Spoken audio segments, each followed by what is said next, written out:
Good! Notre Dame with the win! You give her all the responsibility, and she comes through with all of it, every single one of it. Arike, the real one for the Irish. I went into Mamba mentality. Kobe's here, so that's why I tried to channel. Ogunbowale for the win. Good! Arike Ogunbowale wins the national championship for Notre Dame. It's over. The job is over. Mamba mentality. You got the go right here. Shout out Kobe. That's 2 in a row. Shout out Kobe. I worked for this in practice. I practice late. Oh, my goodness gracious. You're listening to the Legends Community Show right here on thepowerofvoices.com. Guys, I'm Greg Bell. And, of course, that was the sound of the Notre Dame Fighting Irish. The Lady Fighting Irish winning the national championship like none other. You know, we're going to talk a lot about the girls, but before we get started with the girls winning the national championship, we got to talk about Michigan's blowout. Now, I don't mean Michigan blowing someone out. I mean, of course, Villanova beating the Michigan Wolverines 79-62. And if you're a Wolverine, what do you think about this team that you played against? Coming into this game, of course, the Wolverines knocked off the Loyola Chicago, the Cinderella team of the year, and, of course, Sister Jean. And Michigan thought they had what it took to be a national championships. Coming into this game, many people thought the Wolverines were going to be the blow that took away this great Villanova team. And while you're thinking about the game from this past week, think about this Villanova team. Could this Villanova team be probably one of the best NC2A teams of all times? Think about it. No one and dones, a really core leadership of juniors and sophomores, and one very outstanding freshman. And what do you say about Dante DiVincenzo? I mean, this guy, listen to what people are saying about this young man right now. DiVincenzo will try a three, and that one rolls home. DiVincenzo's been the difference. To the right-hand side, he'll launch a three on the right wing. That's good. Unstoppable. As he's so good offensively. He's a star on both ends of the floor. Stopping DiVincenzo, he scored every conceivable way. And he flushes it with two hands. He brings whatever we need. He's had a good offense. He had two Wolverines in his face, and he did not care. Your 2018 national champions. Villanova, DiVincenzo, Dante, 31 points. And here's the most amazing part about his 31 points. He came off the bench. He's that unsung hero that not too many people talk about. Of course, we're going to talk about their captain, Jalen. Jalen not only was the Naismith winner, but he was AP's player of the year. But how important is the bench when you start thinking about college? We talk about these one-and-done colleges. You know, they're already starting to talk about what's going to happen next year with Duke having 4 of the top 10 players in the country. But does this Villanova team change the scope of really what national basketball is supposed to be at the college level? A senior-led team, a junior-led team, not a bunch of one-and-dones that come out, play 1 year, and go to the NBA. And sure, talent means a lot. But it hasn't mean a thing in the last 4 years. If you really look at who's walking away with national championships. This team here, 2 of the last 3 national championships have went to Villanova. 1 goes to North Carolina. None of these teams had one-and-done players. And now you get them coming in 2018, winning it again. And believe me, when I say this, they should be projected the number team to return. But, of course, so much depends on what these juniors are going to do. Will they stay? Will DiVincenzo stay and come on for another year and lead this team? Here we're talking about a sophomore coming off the bench doing just great damage. this is what really NCAA basketball is all about. I mean, we put so much emphasis on Duke, on Kentucky, Bagley and Anton and all these guys who, for lack of better purpose, they have to follow the rules for 1 year. They go to college, they do their thing for 1 year, and then they're off to the pros. But this is really, Jay Wright is the epitome of college coaching. And think about it, guys. Of all the guys that are coaching in college right now, think about it. Roy Williams, Self, all the guys, Coach K. Coach K and Jay Wright really are the only two guys coaching now. Now, I shouldn't say that. Bill Self as well, not at the same universities. But they are really the only two coaches that are coaching in the NC2A that have actually won multiple championships. When you think about Michigan State, you think of Ohio State, you think of Notre Dame, you think of a lot of these programs that are big-time programs, as we call them, But think about it. How many of them have more than one national championship in the last 20 years? I guess if you want to think about it, we can talk about Michigan State and the fact that when Magic was there, they won a championship. And then, of course, they've won one as of the last 20 years. But think about it. There's no other coaches like Coach K and Jay Wright. And at some point, you're going to start wondering to yourself, will Villanova be able to keep Jay Wright where he's at? Is this a guy who might look to go to the next level? And you got to think with the money that the NBA is paying these coaches. And someone said earlier today when I was listening to one of the Sports Talks radio shows, going to the NFL is basically a job to be fired. You go there knowing that you're going to get fired at some point in the future. If you're successful, you might get a run like Pat Riley's or something of that nature. But more than likely, you get a 5-6 year contract. By the end of that contract, you're done. You're gone because you just aren't able to sustain the winning like a Coach K, like Jay Wright. Think about Jay Wright right now. So many people are talking about this guy. Good looking, well dressed, well spoken, Philly native. Shouldn't the 76ers be reaching out to him? So much is going on. So much is going to be circling right now. And Jay Wright is probably going to be the hottest coach in demand when you start thinking of the fact that the 76ers they're primed to be the next young blossoming team, but they got to make sure the person at the helm is running the ship the right way. You've got all the young talent put together. You got an opportunity to go after a LeBron James if you really want to. But so much is being talked about right now. And how great is it when Jay Wright takes to the mic and he says that, everything started with the Eagles' Super Bowl win. How great is that for the city of Philadelphia? This city is on an all high right now. They're playing at such a high level. Not only are they playing at a high level, but even the Philadelphia Flyers are playing at a high level from a standpoint. They'll be in the playoffs looking to carry on the torch for the next city, Philadelphia champion.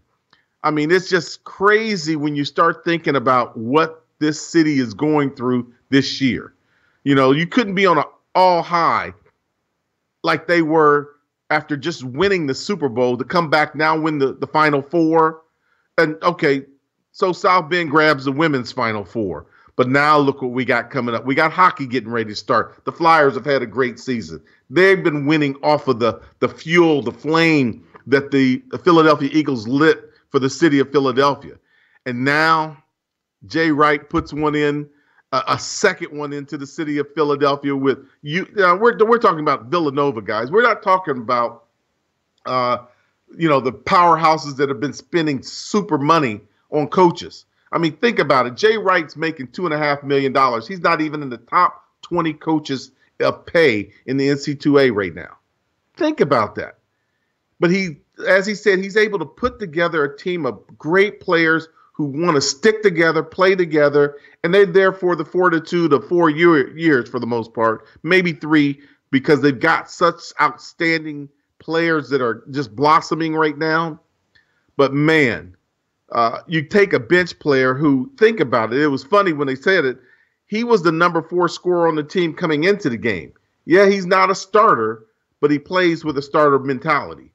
And this kid, Dante, had one of the golden days. And it's funny when you start thinking about where the game of basketball has gone.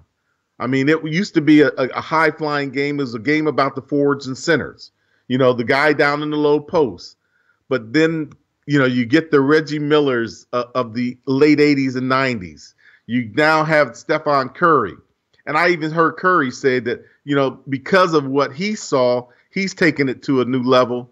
Now you got these young kids in college. And Villanova came out and they were 1 for 9, and then they finished 9 for 18. How hot was their second half? And how important do we find out the three makes to a college game, as it does to the National Basketball League as well? The three has redefined the game to a new level, and those who can shoot it are the ones that are going to be out there making the money and winning championships. And unless you got a way of defending that three, I don't know if you stand a chance anymore. I mean, the game has become a game of 27 and beyond. 27 foot and beyond, if you can hit it, you can play in the NBA. And there's a lot of guys that are 6'5", and it's kind of funny. I tell my friends a long time ago, when you start talking about the game in the National Basketball League, I said it's actually become a game of 6'5" men and taller. Because if you're not 6'5", it's going to be very hard for you to play at this game.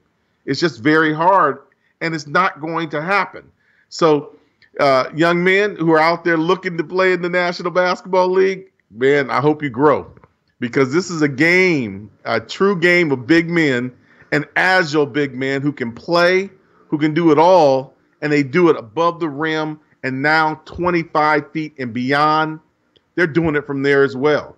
I mean, Dante is a 6'6" forward, and he shot the ball better than any guards did all year long. And even talking about shooting, I guess I want to play it once again, but I won't. But, of course, I'm going to talk about my team, the Notre Dame Fighting Irish, of course. Our Lady Fighting Irish did something that hasn't been done in 17 years, and they did it on the exact same day, April Fool's, but it wasn't April Fool's for the Lady Fighting Irish. Guys, you're listening to the Legends Community Show. I'm your host, Greg Bell, and we're talking sports, and we're talking women's basketball now. Of course, the Fighting Irish of Notre Dame did something amazing, and I truly mean amazing. I've been talking about it for the past 3 weeks. Once we started the women's Final Four, I told you, it's all preset. We know what's going to happen. We know the top 4 teams that are going to make it. Their brackets are pretty well set. You don't see the University of Chicago Loyola. You don't see the University of Maryland's Baltimore. You don't see these upset teams popping up out of nowhere. But you do in men's basketball. But the one thing is prevalent, and one thing that is for sure in women's basketball, you're going to see UConn. And I picked UConn going in. They beat Notre Dame by, I want to say, 18 earlier in the season. That's how amazing this win is for the Lady Fighting Irish. And the most amazing part is if you get by UConn, you've got a good chance, a 2-to-1 chance, that you're going to probably be playing for the national championship, and you're probably going to win the national championship. And that's what the UConn ladies found out. Of course, at the early part of the weekend, Notre Dame upset them, as you heard when we came on with the shot. I don't know what you can say about Enrica. I'm not going to butcher her name because it's been said so many different ways. I'm not even going to try and butcher it. But this young lady had the game of a century. She started off the first half as she has all season long. She's a slow starter, never gets off to a great start, but she knows how to close. And close did she ever. Man, I don't know if you watch women's basketball, but the women's game this year surpassed the men's. If you want to talk about men basketball versus women basketball, don't look any further than the NC2A. And, I mean, you can talk about the WNBA, you can talk about the heroics in high school, but this year's Final Four for women saw some upsets come during the course of the Final Four, but none greater, none bigger than Notre Dame beating UConn. And I'll tell you what, guys, if you're not a fan of women's basketball, you should become a fan when you see the kind of excitement and the buzzer beaters that brought Mississippi State and Notre Dame into the finals. I mean, both of them got overtime wins and just some of the greatest ball shooting from women. Don't separate these guys. I'm just going to say from players from now on, because the women players played at such a great level. They had a more exciting. It was fun. It was great just to watch these women go to Columbus and play, of course, in my hometown. But it was just amazing to watch that kind of basketball being played, and it was being played at such a high level. I don't know if you're going to take anything away from UConn any further, but it's going to be exciting watching the Las Vegas predictors. They've already predicted Duke for next year in the men, and let's face it, they're going to predict UConn as well. UConn is battling probably the biggest demon you can fight, and it's hard to beat it half the time, and that's yourself. When you go into these games knowing that you're capable of beating anyone as long as you don't play an average game, and that's really what UConn did this past weekend against Notre Dame. They didn't have the UConn type game. A lot of turnovers, a lot of missed free throws. It wasn't the typical UConn that we had seen all season long, the one that went 33-0. And then it's almost amazing. It happened to them just as it had a year ago when Mississippi State upset them a year ago. A last-second buzzer beater. And, of course, Gino, he sat there. He wasn't sure what to say. He wasn't sure if he had to cry foul. The nice thing about it, he knows that it can happen to anyone. And as being the coach that he's been over the past 30 years, he'll get this team ready. There'll be a season prediction to be the number one team for women going into the season as well. And guys, it's just, I don't know what you can say. Last weekend was probably one of the better weekends we've seen since the Super Bowl. I mean, the Super Bowl always gives you high excitement, but we saw some things that were real exciting. And if you're a Southern California fan, you had to be excited this past weekend. We had some baseball being played. Of course, the season opener started here in Southern California. And let's start down in Orange County, because the most exciting thing since we can't even say since let's think when the last time we had this kind of excitement around a player. I guess getting Albert Pujols, from St. Louis. But if you're down in Anaheim this past weekend, you got a glimpse of what they call Showtime. Ohtani, the big kid from Japan, came over. He was a dual player. He's a dual threat player. We haven't seen a person like this since probably Babe Ruth, to be able to hit the long ball and also pitch. And he kind of dazzled us all this past weekend. As a DH,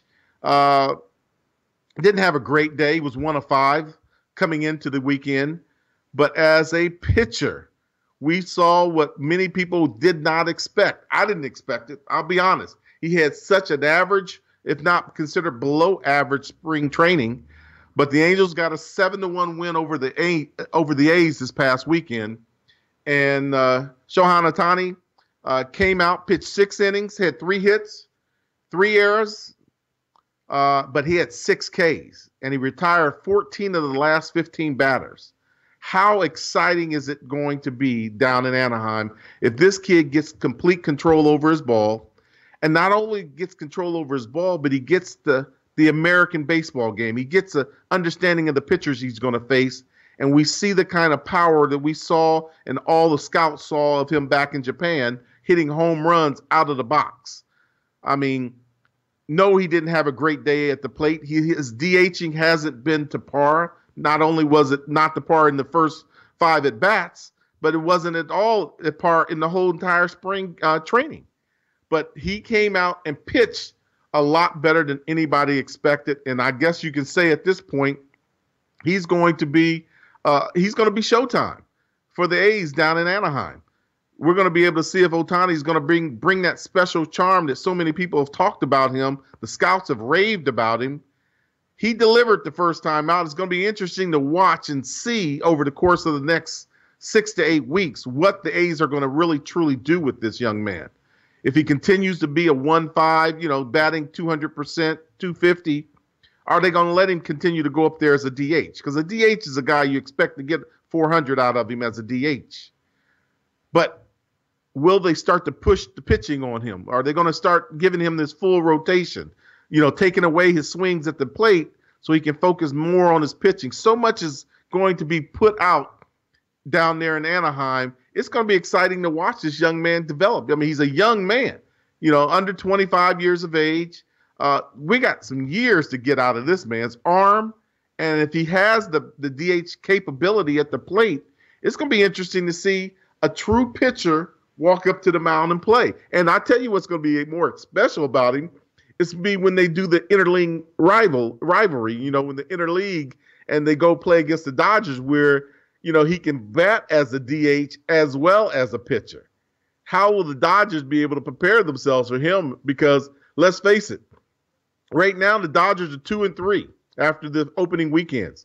They split the series with the Giants, and they're one down right now with Seattle. And you got to be excited about one thing about the Dodgers. Clayton Kershaw continues to dominate. Clayton is Clayton. His number will be hanging up on the walls, and he'll be in the Hall of Fame, a first-time ballot guy. But it's going to be really interesting to watch this Dodger team because you see the glimpse of their greatness, what took them into the series last year. You see Puig. I don't know if any of you got his cutoff and his throw from right field to second base where he cut the man off and tagged him out. But, man, that's the part of Puig that everybody seems to be so excited to see. When you see this guy get his hip pumped and the women go crazy for it out there, it's just hilarious, man. I mean, Yasiel is playing well right now. Cody Bellinger is doing what he did last year. Yes, we split that opening against the dreaded team from up north. But, man, Clayton Kershaw retired 7 at the plate, went 6 innings himself, and he looked like he took over where he left off last spring. And if he can come out, I should say last fall in October. Clayton Kershaw, if we can get a bat here, a couple arms here or there, this Dodger team is going to battle for a World Series championship as they did. They battled last year. It's just going to be a great spring and a great fall if both Ohtani and Clayton Kershaw continue to play at the high level that they're playing right now coming out of spring training. And, before we run away from baseball, I got a couple things I got to talk about baseball. Not only are we seeing the arms of Clayton Kershaw and Ohtani, but guys, we're about this far, and I need to hear what you think about this. We're this far from the $500 million man. Because Bryce Harper is close, guys. Bryce Harper, with the max deal coming, that's going to come to this guy, it's going to be between $400 and $500 million. Some say now that the salary cap will probably raise. We're looking at a $500 million guy over 10 years. Did you ever think you would hear that number? $500 million. $500 million for a guy who has to stay uninjured. Because remember, he plays with a lot of enthusiasm. He plays balls to the wall. And that's one of the things that's gotten him hurt over the last couple seasons. He's still a young man. He's on his first contract with an extension. But this $500 million number is going to blow me away when I hear it happens. I mean, right now he's batting .417. He's got 3 homers after 5 games, 7 RBIs. His on base percentage is at .550. This guy is getting ready to become, and I want y'all to hear this number now because we're talking 162 games, right? $50,000 a game. Can y'all imagine that? That's the $500 million man right there. 50,000, roughly about, I want to say I'm rounding up, but it's like $49,934, some stupid, ridiculous number. It is up there, guys, and it's big. I'm talking about large numbers, And Bryce Harper is about to become large and in charge. He's about to become that true $500 million man, something I never thought I would see in baseball, but it's coming, and it's coming quickly, guys. Another great news I saw from baseball, and you got to stay tuned to this one because this is going to be really special. Major League Baseball is committed to growing the youth game. But not only are they talking about growing the youth games, but they're talking about growing the game of baseball unilaterally. When I say unilaterally, I'm talking about women and men. Coming up, the Trailblazers series is going to be held in Compton, California, April 13th through the 15th. This series is dedicated to growing the game of baseball and, of course, growing it throughout the inner city areas and programs. Like back in the days, we talk about it. Not a lot of African Americans are in the game of baseball like they used to be. But also on May 31st through June 4th, I should say, they're going to do an inaugural baseball, the Breakthrough Series Showcase and Development Camp. It's going to be over in Dodgertown, over in Vero Beach in May 31st to June 4th at the historical Dodgertown.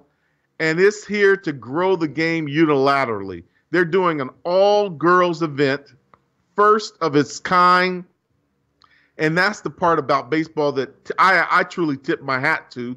You know, we talk about seeing women in the game of football, and it's always been a kicker or someone in that type position.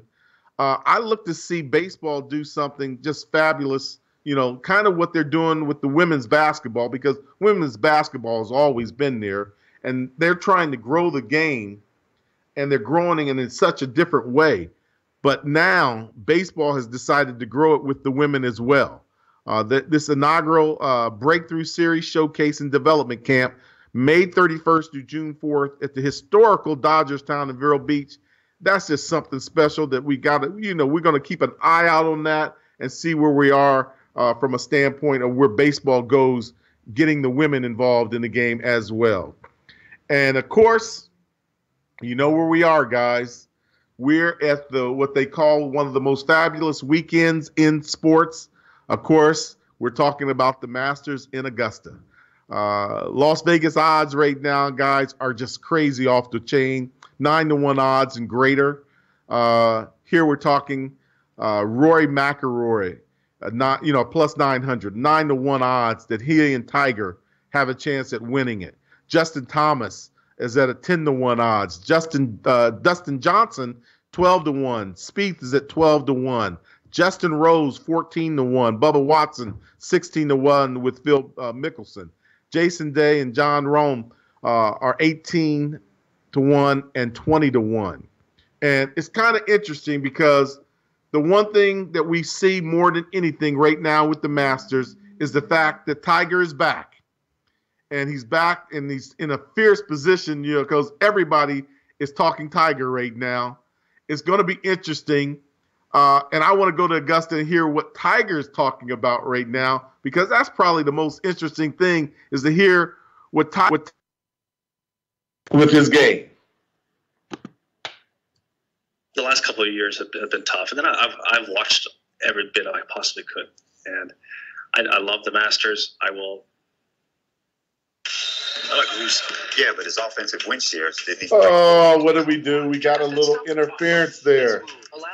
I got some interference there, guys. I'm sorry about that. That happens when we're trying to get things played.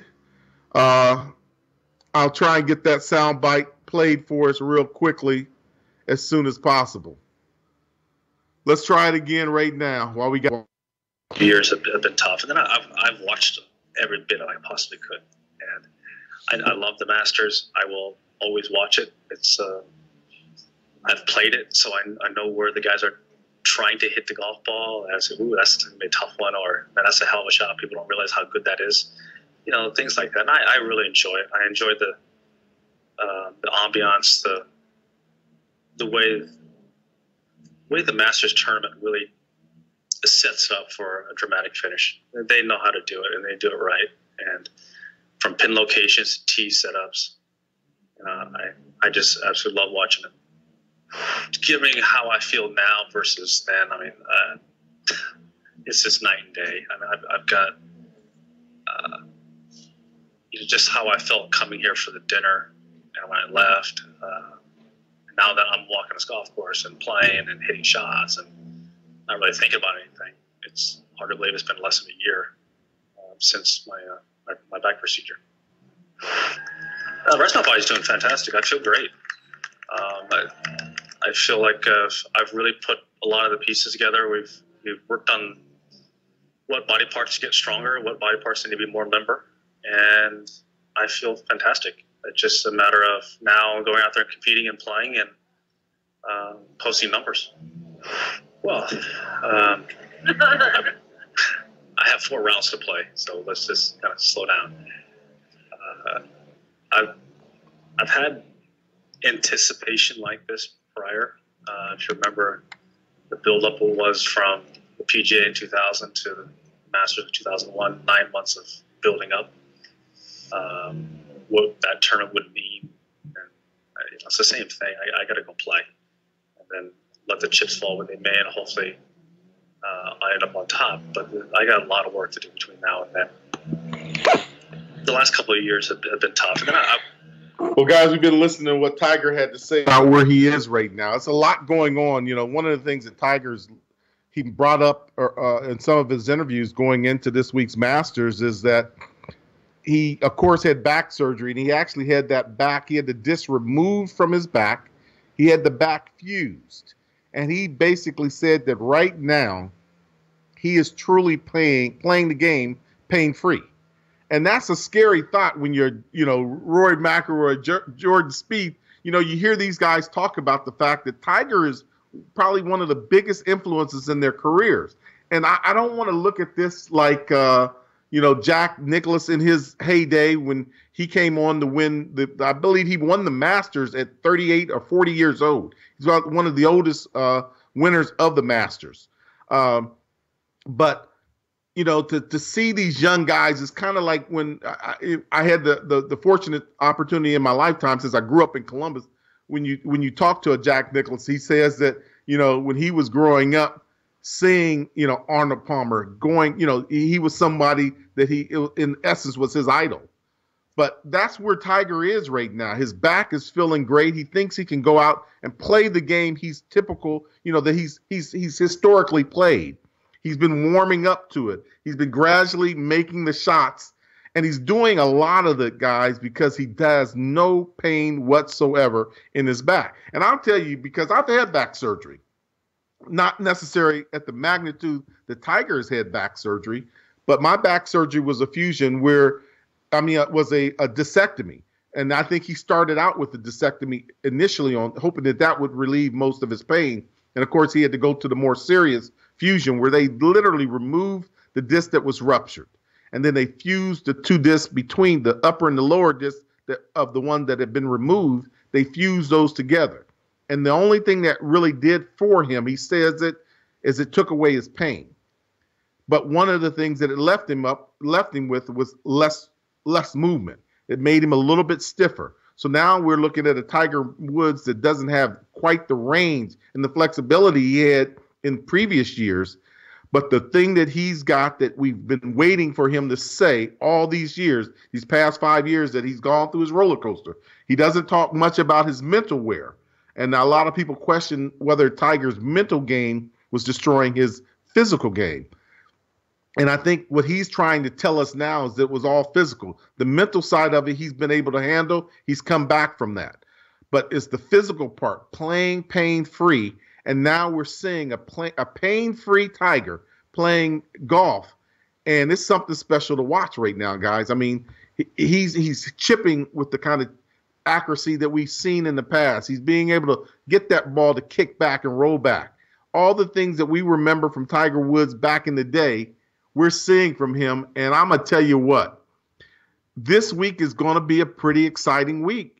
That's all you can say about it. It's going to be probably one of the most exciting weekends that we've seen in a long time, because we haven't seen Tiger Woods at his best going after Rory McIlroy.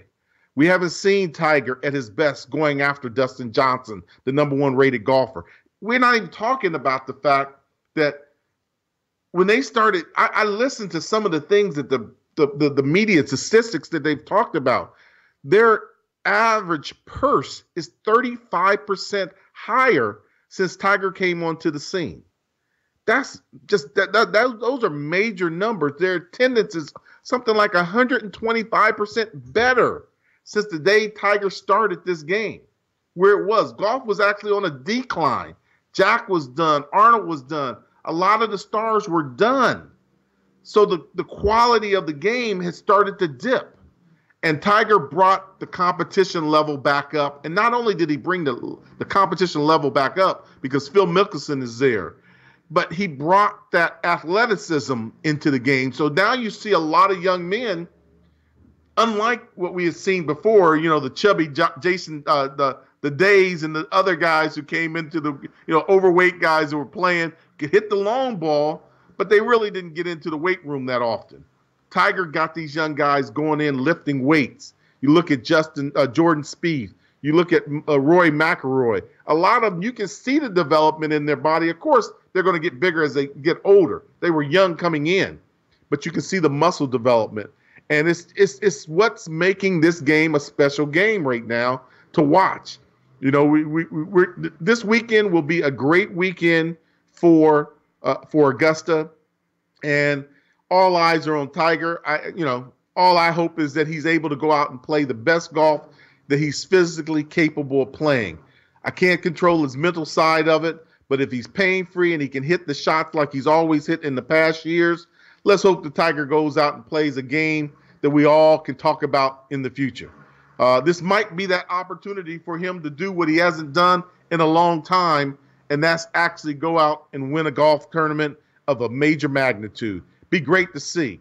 Of course, we also have to talk a little bit of football. I've got to throw a negative shout out here from the Legends Community Show. Of course, I'm Greg Bell, your host here every week on the Legends Community Show as we broadcast from the powerofvoices.com radio network. And guys, I'm just telling you, if I were UCLA and I was Josh Rosen right about now, I'd be asking my old coach, why? Jim Mora Jr. doubles down. He's still speaking what I feel is negatively about his former starting quarterback. Now, and mind you, this is the guy who took on UCLA twice, twice coming out with victories over USC in the three meetings that they came. And Jim Mora, he just continues to be in. I'm almost trying to find out why Mora is in front of the camera now. We all know what's going on. It's just negative naysaying to talk negatively about the young man who for the past 3 years has been a starting quarterback. And I said this last week, and I'm going to also say it again this week. Josh Rosen is probably the best quarterback ready. I don't know if I'm saying this the right way. He's probably the most ready of all the quarterbacks that are in the draft to go in and be a starter in the National Football League. He has the poise. He has the arm strength. He has the intelligence. But when you listen to Jim Mora, he says he's got to be in the right situation.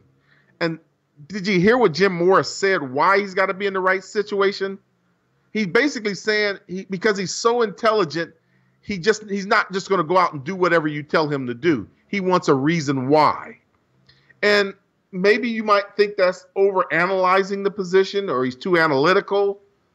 He's too smart for the position because he came from a family of doctors. He's not hungry enough. But how do you shut Jim Mora up?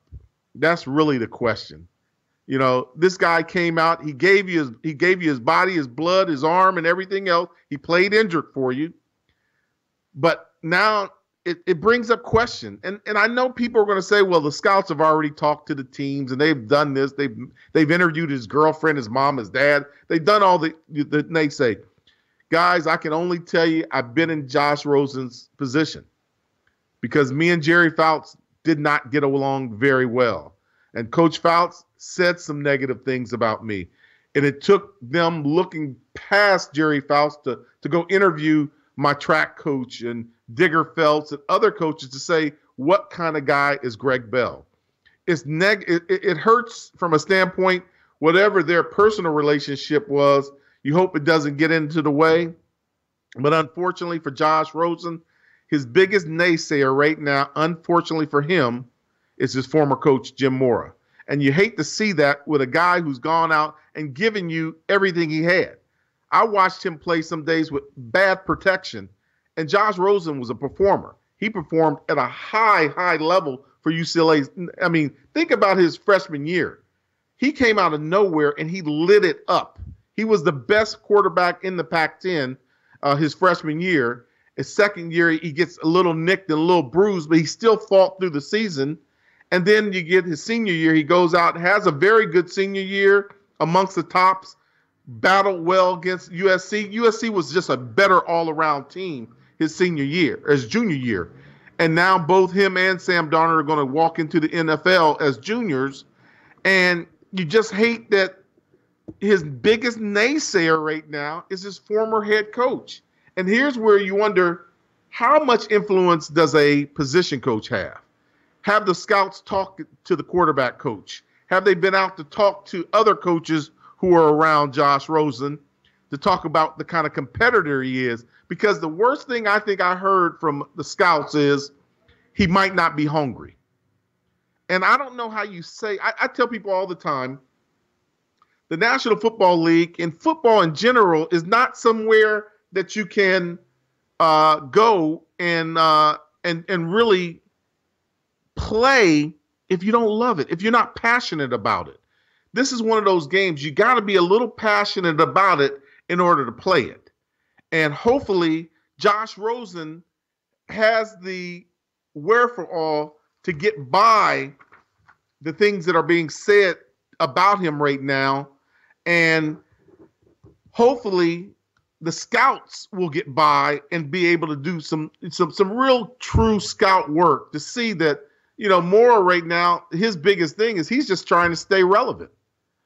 He's just in front of the media and he's just basically staying in there looking for another job. I mean, he's going to make his $1.5 million, $2 million until the next opportunity he gets. But man, I hope Josh Rosen gets an opportunity to get selected number one. And then people are also saying, as we speak, that, a lot of this is to keep him from being drafted by the Browns.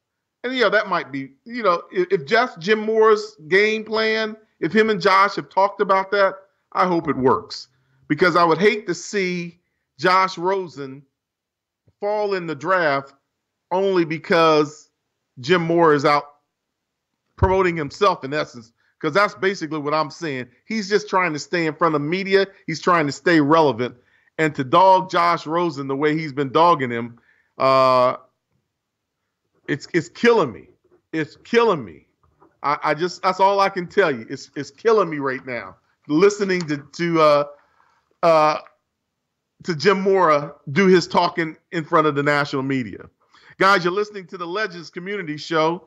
I'm your host, Greg Bell. And, of course, we've been talking a lot of sports around, of course, Southern California. The Dodgers are off to a good start. Right now they're 2-3, but they're playing well. The Angels, of course, are sitting at 3-2. And I'm going to tell you what. Before I leave talking about baseball, I want to say one thing about baseball that we all have to remember about right now. There are going to be a lot of teams that start the season off hot and heavy. The one thing that everybody has to remember about the game of baseball is 162 games.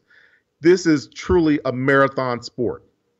So it's not, the 100-yard dash. This isn't Usain Bolt's right now. This is a journey. And if the Dodgers and the Angels can stay where they are and continue to play at the level that they're playing, we're going to see some good baseball here in Southern California. And we're going to be happy to go out to see the Dodgers. And people down in Anaheim, as I said earlier on the show, they're going to be super excited to go down in Anaheim and watch Ohtani. Showtime, as they call him in Japan. Right now, of course, he's 6 innings, 3 hits off of him, 3 errors, brought in a couple runs, but he was able to retire 14 of his last 15 batters. He had 6 Ks, just one shy of where Clayton Kershaw started off at 7 Ks. But the opening weekend down in Anaheim, as well as in Dodgertown, it was a pretty exciting weekend start for both the blue guys and the guys in red. And, of course, we've been talking a lot about the NC2As. Going to go back. Of course, I want to listen to it one more time. If you missed it earlier, here was those 55 seconds of the Notre Dame Fighting Irish girls taking on the Mississippi Rebels. Good!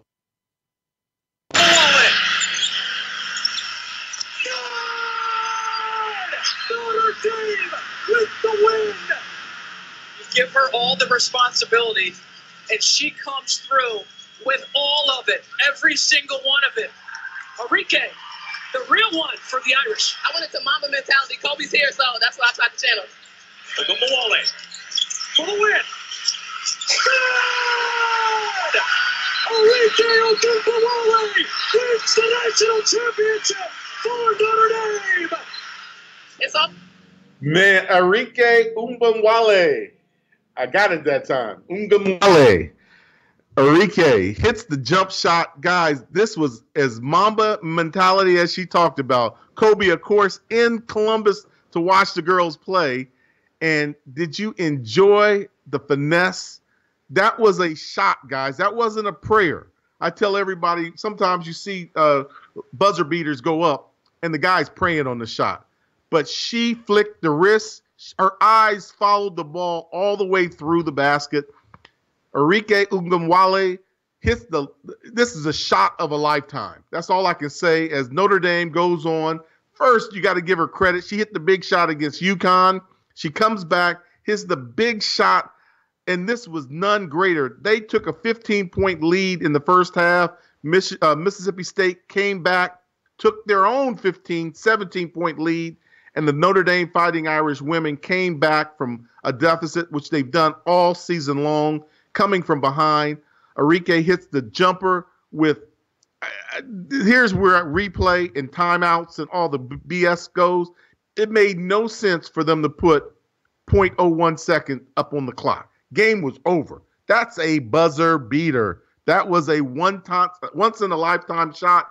She'll remember that memory for a long time. The world will remember that memory for a long time as she hits this buzzer beater to win like no one else. I mean, it was a great outing for the Notre Dame Fighting Irish. She did something that no one was counting on. Of course, yours truly said that UConn would get the win. I'm still shocked that Notre Dame was able to pull that off, but I'm happy that they were. It was a great win for the Notre Dame Fighting Irish. Man, what a weekend for sports. If you didn't watch any of the Final Fours, men's or women, you missed some great action. And the greatest of all that action came with the women of Notre Dame beating Mississippi State. And I'm going to tell you what, if you haven't watched the women's game or you haven't watched the WNBA, seeing the best at what they do, guys, you're missing some great athleticism. These girls are making shots. They're making pick and rolls. They're doing things at such a high level. It's amazing to watch some of them. And Arike, this girl has been the number one scorer for Notre Dame all season long. They've lived off of her back. Of course, Trish Young, who was their one of the greatest scorers in Indiana history, was unable to play the entire season, banged her knees up a little early in the year. But she and Arike are probably, as a 1-2 guard, they've got to be two of the best. And they were able to go out and do some amazing things all season long. And I'll tell you what, if you continue to watch these Fighting Irish, I'm going to be interested to see where not only UConn is predicted for next year, I'm interested to see where Muffy McGraw and her Fighting Irish team are going to be predicted, because outside of the three big girls that they're going to lose, this team as a whole will come back intact, ready to play for another national championship. And it's going to be pretty amazing to see where this Notre Dame Fighting Irish team goes. I'm going to be excited all year long to watch where they go, because their finish of 2008 is going to be probably the most memorable finish in Irish folklore. This is a Joe Montana pass to, the Vegas Ferguson for a touchdown. This is folklore history. This is the Rockets punt return that was called back. This is folklore history for Notre Dame football, Notre Dame basketball, for the University of Notre Dame in general. And I'm gonna tell you what, going on from there, you got to go over to the men's, as we talked about earlier. What do you say about Jay Wright and Villanova right now? They are probably going to go down in front in terms of a 2-year outing. Think about that. 2 of the last 3 championships over the last 3 years have been crowned at Villanova. If Jay Wright isn't one of the best college coaches, he's in the top 3 right now because he's one of only 3 guys in the NC2A, with Coach K probably being considered the best. But there are very few guys like him and Roy Williams that have multiple national championships. Matter of fact, those are the only 3. And when you have 2 championships and 2 in the last 3, in terms of present-day coaching, he's doing it all, and he's doing it right. Man, all I can say is the men's game did not live up to the full hype that we expected. Villanova just blew Michigan out from the start of the game to the finish. I have to tell you, I'm very impressed with Mo Wagner, the young kid out of Germany. He's got a bright future for Michigan as well as the NBA. Anybody that's 6'11" that can do the things that he's capable of doing, he runs the floor like Dirk Nowitzki, and he's going to have a game like Dirk Nowitzki. He can shoot the 3 just like Dirk. I see this kid Mo Williams being a big contributor. Now, the question I have for so many people is Jalen Bruner, the starting guard for Villanova. Now, I'm going to say this, and I know it's going to upset a few basketball purists.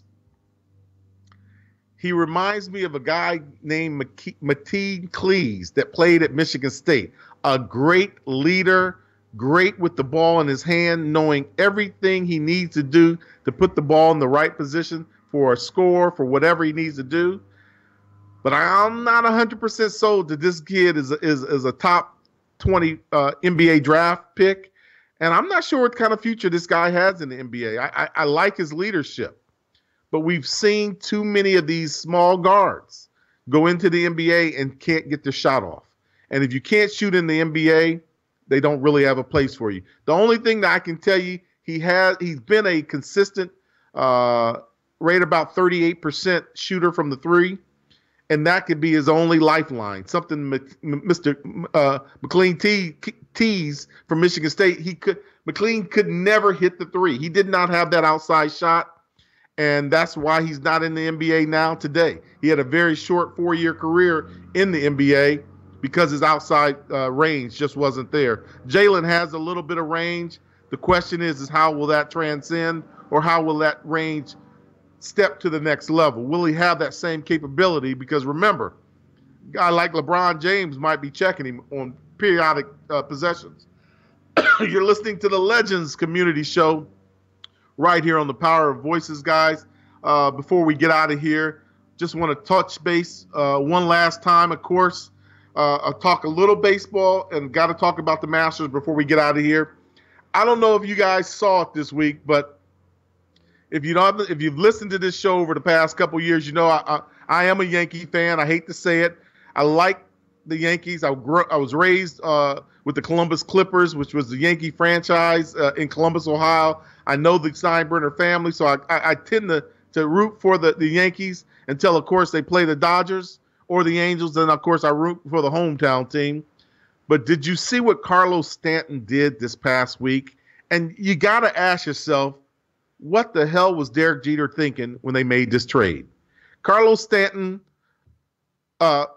he was able to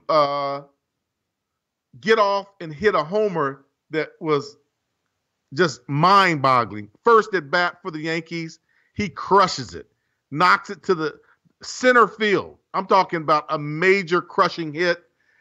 That was what the purpose of getting him in there. And now you got him, you got Judd. The Yankees are loaded, and I see them coming out of the AL. I hate to say it that way. I'm going to predict them right now. But, of course, I'm going to predict the Dodgers out of the NL. But man, that was the reason for the offseason trade for the Yankees. They wanted a bat and they got the bat. And I'm telling you, he hit a ball that was just crushing on his first swing. So look for the Yankees this year, guys. And let's run back before we get out of here. Talk about one last thing about the Masters this weekend. I'm trying to find out who's the prediction. Do you think that this is Tiger's time to get a big win?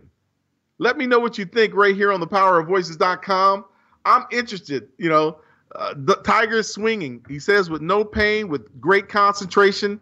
He's looking to do some great things in Augusta this weekend. I don't think this is Tiger's outing.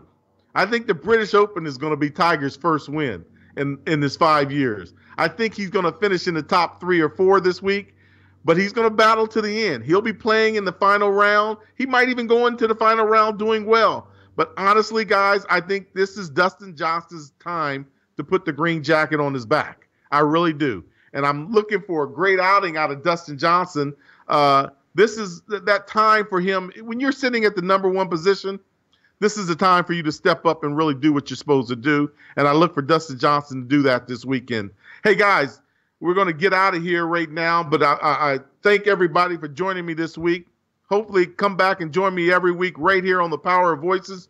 This is the Legends Community Show. I'm your host, Greg Bell. We talk a lot of sports, a little politics, and really, guys, just a lot of fun every weekend and week out right here on the Power of Voices. Join me next week. This is Greg Bell, and I'll talk to you next week.